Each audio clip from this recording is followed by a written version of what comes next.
Hi friends, welcome back to our channel.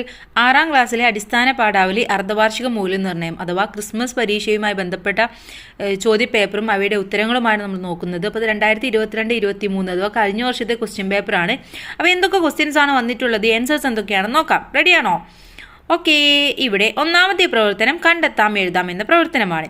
കവിയും ഗാനരചയിതാവുമായ K ജയകുമാറിന്റെ ഓർമ്മക്കുറിപ്പിൽ നിന്നുള്ള ഒരു ഭാഗം വായിക്കൂ. ഇവിടെ നമുക്ക് ഒരു കഥയുടെ ഭാഗം തന്നിട്ടുണ്ട്. അമ്മക്ക് വായിക്കാൻ പുസ്തകം എടുക്കാനായി ഞങ്ങളുടെ ഗ്രാമീണ വായനശാലയിൽ ഞാൻ പതിവായി പോകുമായിരുന്നു. എൻ്റെ ആദ്യ സർവകലാശാലയാണ് ചെഞ്ചേരി യുവജന സമാജം വായനശാല. വയൽവരമ്പിലൂടെ വായനശാലയിലേക്ക് വൈകുന്നേരങ്ങളിലെ നടപ്പിന്റെ സുഖം ഇപ്പോഴും മറന്നിട്ടില്ല. വിശാലമായ നെൽപ്പാടങ്ങൾ, അതിന് ഇരുവശവും കുറേ വീടുകൾ, ഒരു ചെറിയ കുളം, അങ്ങ് ദൂരെ പടിഞ്ഞാറേ ദിക്കിൽ കുറുങ്കുളം കാവ്, അതിൻ്റെ പിന്നിലാണ് സൂര്യൻ അസ്തമിക്കുക, അതിനപ്പുറം ഉള്ളൂർ തോട്, യാത്ര പറഞ്ഞിട്ടും പോകാതെ നിൽക്കുന്ന സ്നേഹ സാന്നിധ്യം പോലെ എപ്പോഴും വീശുന്ന കാറ്റ്. ആ പഴയ ഗ്രാമത്തെക്കുറിച്ചുള്ള നഷ്ടബോധം കൊണ്ട് സങ്കടം വരും. പാടങ്ങളെല്ലാം പറമ്പുകളായി മാറിപ്പോയി, എമ്പാടും വീടുകൾ. മനസ്സിൽ പതിഞ്ഞു നിൽക്കുന്ന സ്വപ്നഭൂമിയാണ് ആ ഗ്രാമം. ഇതാണ് നമുക്ക് തന്നിട്ടുള്ള ആ ഒരു കഥയുടെ ഭാഗം എന്ന് പറയുന്നത്. ഇനി നമുക്ക് ഇതുമായി ബന്ധപ്പെട്ട് ചോദ്യങ്ങൾ എന്തൊക്കെയാണെന്ന് നോക്കാം. ഗ്രാമത്തെക്കുറിച്ച് ഓർക്കുമ്പോൾ സങ്കടം തോന്നുന്നത് എന്തുകൊണ്ട്? സുഖ സൗകര്യങ്ങൾ കുറവായതുകൊണ്ട്, ഗ്രാമങ്ങളിലെ പഴമകളുടെ ചന്തം മാഞ്ഞു പോയതിനാൽ, വായനശാലയിൽ പുസ്തകങ്ങൾ കുറവായതുകൊണ്ട്. എന്തുകൊണ്ടാണ്?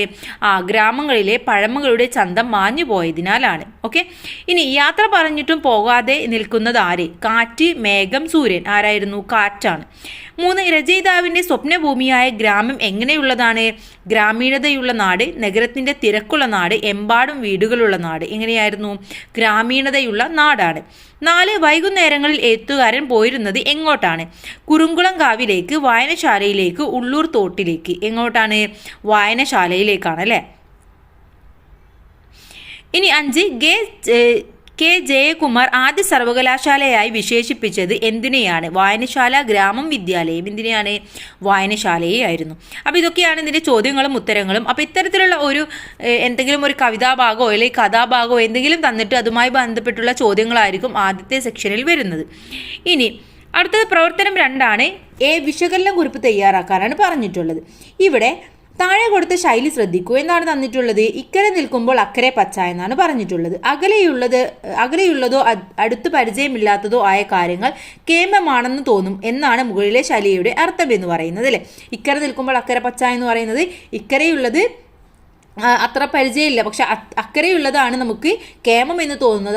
അങ്ങനെ നമ്മൾ അക്കരയ്ക്ക് പോകും. അതാണ് ഇതിൻ്റെ ഒരു അർത്ഥം എന്ന് പറയുന്നത്. ഇതുപോലെ ഒട്ടേറെ ശൈലികൾ നിങ്ങൾക്ക് പരിചിതമാണല്ലോ. മറ്റൊന്ന് നോക്കൂ. തേടിയ വള്ളി കാലിൽ ചുറ്റി. ഈ ശൈലിയെ വിശകലനം ചെയ്ത് കുറിപ്പ് തയ്യാറാക്കുക. എന്താണ് തേടിയ വള്ളി കാലിൽ ചുറ്റി എന്ന് പറയുന്നത്? നമ്മൾ ആഗ്രഹിക്കുന്ന കാര്യം അല്ലെങ്കിൽ കുറേ നാളായിട്ട് നമുക്ക് വേണം, നമ്മൾ പ്രതീക്ഷിച്ച ഒരു കാര്യം നമ്മെ തേടി വരുമ്പോഴാണ് നമ്മൾ പറയുന്നത് തേടിയ വള്ളി കാലിൽ ചുറ്റിയെന്ന്. ഓക്കെ, തേടിയ വള്ളി കാലിൽ ചുറ്റി. ഒന്നും കൂടെ പറയാം. നമ്മൾ ആഗ്രഹിച്ച കാര്യം അല്ലെങ്കിൽ കുറേ നാളായി പ്രതീക്ഷിച്ച കാര്യം നമ്മെ തേടി വന്നു എന്നാണ് ഈ ശൈലിയുടെ അർത്ഥം. ഇനി ബി, കൂട്ടത്തിൽ പെടാത്തത് എഴുതാൻ പറഞ്ഞിട്ടുണ്ട്. വഞ്ചി, പുഞ്ച, തോണി. ഇവിടെ വഞ്ചി, തോണി എന്ന് പറയുന്നത് രണ്ടും സെയിം അർത്ഥം തന്നെയാണ്. പുഞ്ച എന്ന് പറഞ്ഞാൽ ഒരു കൃഷി രീതിയാണ് നമ്മൾ പുഞ്ച എന്ന് പറയുന്നത്. അപ്പോൾ അവിടെ കൂട്ടത്തിൽ പെടാത്തത് എന്ന് പറയുന്നത് പുഞ്ചയാണ്. ഓക്കെ, പുഞ്ചയാണ് അവിടെ ഉത്തരമായിട്ട് വരേണ്ടത്. ഇനി പ്രവർത്തനം 3 നോക്കൂ. ലഘു ഉപന്യാസം തയ്യാറാക്കാനാണ് പറഞ്ഞിട്ടുള്ളത്. കാലം മാറുമ്പോൾ കോലവും മാറും എന്നാണല്ലോ ചൊല്ല്. പുഞ്ച കൊയ്തേ കളം നിറഞ്ഞ് എന്ന പാഠഭാഗത്ത് പഴയ കൃഷിരീതിയെ കുറിച്ചിട്ടുള്ള സൂചനയുണ്ട്. ഇക്കാലത്ത് കൃഷി ഇറക്കുന്നതിലും കൊയ്തെടുക്കുന്നതിലും വിത്തുകളിലുമൊക്കെ എന്തെല്ലാം മാറ്റങ്ങൾ വന്നിരിക്കുന്നു അല്ലേ. അതെല്ലാം ഉൾക്കൊള്ളിച്ചുകൊണ്ട് ഒരു ലഘു ഉപന്യാസമാണ്, ആ ഒരു മാറ്റങ്ങളെല്ലാം ഉൾക്കൊള്ളിച്ചുകൊണ്ട് ഒരു ലഘു ഉപന്യാസമാണ് നമ്മൾ തയ്യാറാക്കേണ്ടത്. അപ്പോൾ ലഘു ഉപന്യാസം എന്ന് പറയുമ്പോൾ നമുക്കറിയാം അത്യാവശ്യം കുറേ എഴുതണം, എങ്കിൽ മാത്രമേ ഒരു ഉപന്യാസമായിട്ട് മാറുകയുള്ളൂ. അപ്പം നിങ്ങൾക്ക് ഇതേ സെയിം ഹെഡിങ് തന്നെ കൊടുക്കാവുന്നതാണ്, കാലം മാറുമ്പോൾ കോലവും മാറും എന്ന്. ഇനി എന്തൊക്കെ കാര്യങ്ങൾ നമുക്ക് എഴുതാം? കൃഷിക്ക് കൂടുതൽ പ്രാധാന്യം നൽകിയിരുന്ന ഒരു സംസ്കാരമായിരുന്നു കേരളത്തിലുണ്ടായിരുന്നത്. നിലമൊരുക്കുന്നതും വിത്ത് വിതക്കുന്നതും കള പറിക്കുന്നതും കൊയ്യുന്നതുമെല്ലാം ആഹ്ലാദത്തിൻ്റെയും പ്രതീക്ഷയുടെയും അനുഭവമായിട്ടായിരുന്നു അക്കാലത്ത് മനുഷ്യർ കണ്ടിരുന്നത്. എന്നാൽ ഇന്ന് വയലുകളും തോപ്പുകളും മലകളും ഒന്നുമില്ല. അധ്വാനിക്കാൻ മടിക്കുന്ന കേരളീയർ അരിക്കും പച്ചക്കറികൾക്കുമൊക്കെ മറ്റു സംസ്ഥാനങ്ങളെയാണ് ആശ്രയിക്കുന്നത്. കൃഷിക്കും കർഷകർക്കും അർഹിക്കുന്ന പ്രാധാന്യം ഇന്നത്തെ സമൂഹം നൽകുന്നില്ല. കൃഷിയും കർഷകരും ഉണ്ടെങ്കിലേ മനുഷ്യ സമൂഹത്തിന് നിലനിൽപ്പുള്ളൂ എന്ന യാഥാർത്ഥ്യം നാം മനസ്സിലാക്കുന്നില്ല. നെൽകൃഷി ഇല്ലാത്തതിനാൽ ഇക്കാലത്ത് നെല്ല് സംഭരിച്ചു വെക്കേണ്ട ആവശ്യമില്ല. അതിനാൽ പത്തായങ്ങളും ഇല്ലാതെയായി. കുന്നുകളിൽ നിന്നുള്ള മണ്ണിട്ട് വയലുകൾ നികത്തുന്നതും വയലുകൾ ഇന്ന് പ്രത്യക്ഷമായിക്കൊണ്ടിരിക്കുകയാണ്. അപ്പോൾ ഇത്തരം കാര്യങ്ങളൊക്കെ നമുക്കിതിൽ ഉൾക്കൊള്ളിക്കാവുന്നതാണ്. ഇന്ന് എന്തൊക്കെയാണ് കൃഷിയിൽ സംഭവിച്ചുകൊണ്ടിരിക്കുന്നത്, നമുക്കിന്ന് വയലുകൾ തന്നെ ഇല്ലാതായിക്കൊണ്ടിരിക്കുന്ന ഒരു അവസ്ഥയാണ് കാണാൻ കഴിയുന്നത്. അതുമാത്രമല്ല, നമ്മുടെ മനുഷ്യനായിക്കോട്ടെ സർക്കാർ ആയിക്കോട്ടെ ഒന്നും കൃഷിക്ക് ആവശ്യമായിട്ടുള്ള ഒരു പ്രചോദനമോ അല്ലെങ്കിൽ അതിനാവശ്യമായിട്ടുള്ള ഓരോ കാര്യങ്ങളും ചെയ്തു കൊടുക്കുന്നില്ല. അതുകൊണ്ട് തന്നെ ആ ഒരു സംസ്കാരം, കേരളത്തിന്റെ ആ ഒരു കൃഷി എന്ന സംസ്കാരം തന്നെ ഇന്ന് ഇല്ലാതായിക്കൊണ്ടിരിക്കുകയാണ് ചെയ്യുന്നത്. ഓക്കെ, അതുകൊണ്ട് തന്നെ നമ്മൾ പച്ചക്കറിക്കായിക്കോട്ടെ അരിക്കായിക്കോട്ടെ എല്ലാം നമ്മൾ തമിഴ്നാടിനെയും കർണാടക മറ്റു സംസ്ഥാനങ്ങളെയാണ് നമ്മൾ ആശ്രയിച്ചു കൊണ്ടിരിക്കുന്നത്. അപ്പോൾ ആ ഒരു ഇതും ഇല്ലാതാക്കണമെങ്കിൽ നമ്മൾ ഓരോരുത്തരും വിചാരിക്കുക തന്നെ ആവശ്യമായിട്ടുണ്ട്. അപ്പോൾ അത്തരം കാര്യങ്ങളൊക്കെ നിങ്ങൾക്ക് ഇതിൽ എഴുതാവുന്നതാണ്. ഇനി പൊലിമ എന്ന വാക്കുകൊണ്ട് അർത്ഥമാക്കുന്നത് എന്ത്? മേന്മ, തനിമ, സമൃദ്ധി. എന്താണ് പൊലിമ എന്ന് പറഞ്ഞാൽ? സമൃദ്ധി എന്നാണ് അർത്ഥമാക്കുന്നത്. ഇനി പ്രവർത്തനം 4 നോക്കൂ. പ്രതികരണ കുറിപ്പ് തയ്യാറാക്കാനാണ് ഇവിടെ പറഞ്ഞിട്ടുള്ളത്. ഇവിടെ എന്താണ്? ഒരുമയുടെ സന്ദേശമാണല്ലോ ഓണം നൽകുന്നത്. ശരിയാണല്ലേ? ഒരുമയുടെ ഒരു സന്ദേശമാണ് നമുക്ക് ഓണം എന്ന് പറയുന്നത്. ഇനി താഴെയുള്ള കാർട്ടൂൺ ശ്രദ്ധിക്കൂ. ഇവിടെ എന്താണ്? അക്കരെ കുന്നേലുള്ള നിങ്ങൾ എന്തിനാ കുട്ടികളെ ഇക്കരെ കുന്നേൽ വന്ന് പൂ പറിക്കുന്നത്? അതോ ഞങ്ങളുടെ കുന്നേലെ പൂക്കൾ ഞങ്ങൾക്ക് നാളെയും പറിക്കാമല്ലോ ലാ. എന്നാലേ എത്ര സന്തോഷിക്കേണ്ട, ഇക്കരെ കുന്നേലെ മുഴുവൻ പിള്ളേരും നിങ്ങളുടെ കുന്നിൽ പോയി പൂ പറിക്കുന്നുണ്ട്. അയ്യോ, ഇതൊരു കാർട്ടൂൺ ആണല്ലേ. ഇതുമായി ബന്ധപ്പെട്ട ചോദ്യമാണ്. കുട്ടികൾ ചെയ്ത പ്രവൃത്തിയോടും മുതിർന്നവരുടെ അഭിപ്രായത്തോടും നിങ്ങൾ യോജിക്കുന്നുണ്ടോ? നിങ്ങളുടെ പ്രതികരണം കുറിപ്പായി എഴുതൂ. എന്താണ്? മുതിർന്നവരുടെ അഭിപ്രായമാണ് ശരി അല്ലെ? കാരണം പണ്ട് കാലങ്ങളിൽ ഓണം കൂട്ടായ്മയുടെയും നന്മയുടെയും ആഘോഷമായിരുന്നു. ആഘോഷങ്ങളുടെ ഭാഗമായി പൂക്കൾ ഒരുക്കാൻ അന്യ സംസ്ഥാനങ്ങളിൽ നിന്നുള്ള പൂക്കളെ ആശ്രയിച്ചിരുന്നില്ല. തുമ്പയും തെച്ചിയും മുക്കുറ്റിയും എല്ലാം എല്ലായിടത്തും സമൃദ്ധമായിരുന്നു.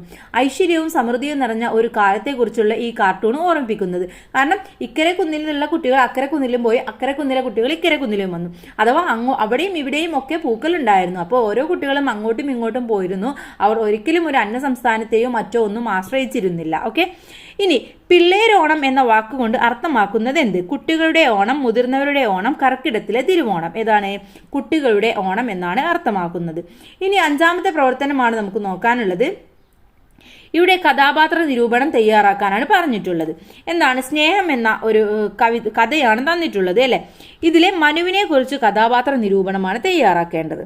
അപ്പൊ കൂട്ടുകാർ ഇത്തരത്തിലൊരു ഭാഗം തന്നു കഴിഞ്ഞാൽ തന്ന കഥാഭാഗം നന്നായിട്ട് വായിച്ച് മനസ്സിലാക്കാൻ ശ്രമിക്കുക. ഓക്കെ, അപ്പോൾ ഇവിടെ എന്തൊക്കെ കാര്യങ്ങൾ നമുക്ക് എഴുതാമെന്ന് നോക്കാം. അന്യം നിന്നു പോകുന്ന പൈതൃകത്തിന്റെ ഒരു കണ്ണിയായി മനു ഈ കഥയിൽ നിറഞ്ഞു നിൽക്കുന്നു. മുത്തച്ഛന്റെ സന്തത സഹചാരിയായി മുത്തച്ഛനെ അതിരിട്ട് സ്നേഹിക്കുന്നവനാണ് മനു. സ്വന്തം മകനേക്കാളും മുത്തച്ഛൻ സമയം ചിലവഴിച്ചത് മനു ആയിട്ടായിരുന്നു. മനുവും മുത്തച്ഛനും തമ്മിലുള്ള അഗാധമായ അടുപ്പത്തിലായിരുന്നു.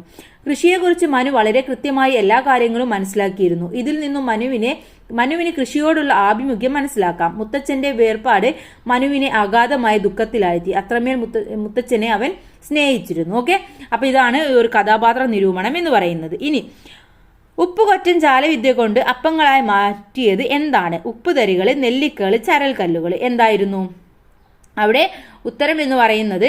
ഉപ്പുതരികളാണ് അല്ലെ. ഉപ്പുതരികളായിരുന്നു അങ്ങനെ മാറ്റിയിരുന്നത്.